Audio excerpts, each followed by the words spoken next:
Vision Swarnandhra 2047 అమలుకి ప్రాంతీయ ఆకాంక్షల్ని నెరవేర్చేందుకు సమ్మిళిత అభివృద్ధి సాధించేందుకు మా ప్రభుత్వ ప్రాంతీయ అభివృద్ధి విధానాన్ని అవలంబిస్తోంది. విశాఖపట్నం, అమరావతి, తిరుపతి రీజన్లను రాష్ట్రానికి కీలకమైన గ్రోత్ ఇంజన్లుగా గుర్తించింది. నీతి ఆయోగ్తో కలిసి Visakhapatnam economic reason economic master plan ని తయారు చేశాం.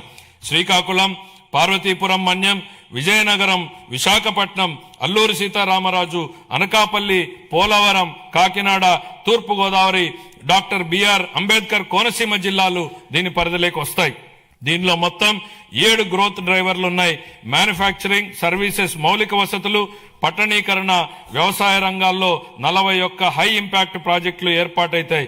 వాటికి అవసరమైన నిధుల్ని కేంద్ర ప్రభుత్వం, ప్రైవేటు రంగాల నుంచి సమకూర్చుకుంటాం.